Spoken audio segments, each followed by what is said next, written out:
বোনের বিয়ের ব্যবস্থা করতে চাই এবং সকল ধরনের সাপোর্ট সহযোগিতা দিতে চাই আমাদের পক্ষ থেকে।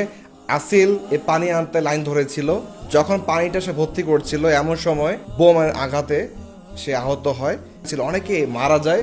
আমরা আপনাদের কাছে একটি উদারত আহ্বান নিয়ে এসেছি। আমার পাশে যে গাজার যে মজলুম বোনটি রয়েছে তার নাম আসিল, তার 25 বছর বয়স। আমরা দেখেছি গাজায় যেভাবে পানি বিতরণ করা হয়, ট্যাঙ্কগুলো পানি ট্যাঙ্কগুলো নিয়ে যাওয়া হয় এবং সবাই লাইন ধরে পানি নেয়।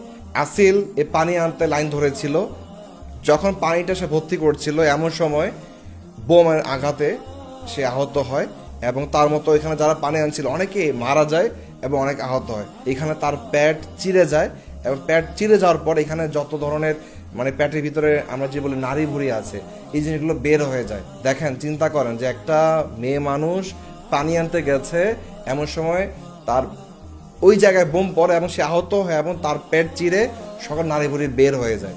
এবং দেখেন, সে অবস্থা তাকে হসপিটালে নেওয়া হয়। হসপিটাল ডাক্তার তাকে ওইভাবে চিকিৎসা দিতে পারে না, বিধায় তাকে মিশর আনা হয়েছে। সে মিশর এখন চিকিৎসা নিচ্ছে। তারপরেও এই চিকিৎসাটা তার জন্য পুরোপুরি উপযুক্ত না, তার এখনও চিকিৎসা অনেক সাপোর্ট প্রয়োজন।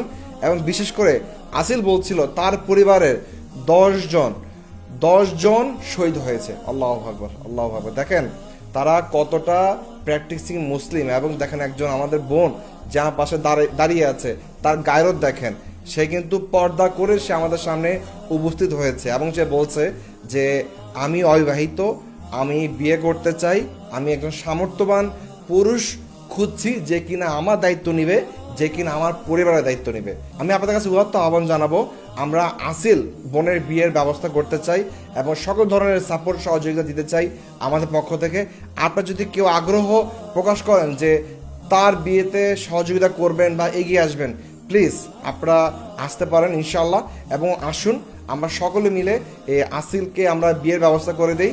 এবং আপনাদের জানিয়ে রাখি, আমরা ইতিমধ্যে উদ্যোগ নিয়েছি যে সকল গাজার মজলুম, যে সকল বোনেরা অবিবাহিত রয়েছে এবং যে সকল বোনেরা আজকে স্বামীকে হারিয়ে বিধবা হয়েছে, সে সকল বোনদের আমরা বিয়ের ব্যবস্থা করছি।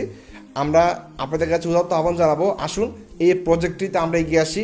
এটা একটি সাদকা জারিয়া প্রজেক্ট ইনশাআল্লাহ। الإصابة صارت وقت لما كنا بنعبي مية। তো আমরা তার কষ্টের কথা শুনছিলাম। তার এখন দরকার তার একটা শেল্টার, তার এখন দরকার একটা পরিবার।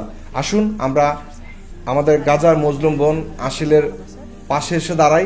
এবং আপনারা যারা এই ভিডিওটি দেখছেন, আমি আপনাদের কাছে বলবো ভিডিওটি শেয়ার করে ছড়িয়ে দিন সবার কাছে, যাতে করে আপনার এই ভিডিওটি দেখে যে কেউ যেন এগিয়ে আসে আমাদের এই বোন আসিলকে সাহায্য করার জন্য।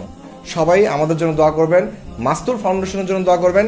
এর রামাদানে মাস্তুর ফাউন্ডেশন আমরা গাজার ভেতর এবং মিশরে যে সকল শরণার্থী গাজাবাসী আছে তাদের মাঝে আমরা সাপোর্ট দিচ্ছি, মেডিকেল এইড দিচ্ছি, ইফতার দিচ্ছি, সাহারি দিচ্ছি ইনশাআল্লাহ। সবাই দোয়া করবেন।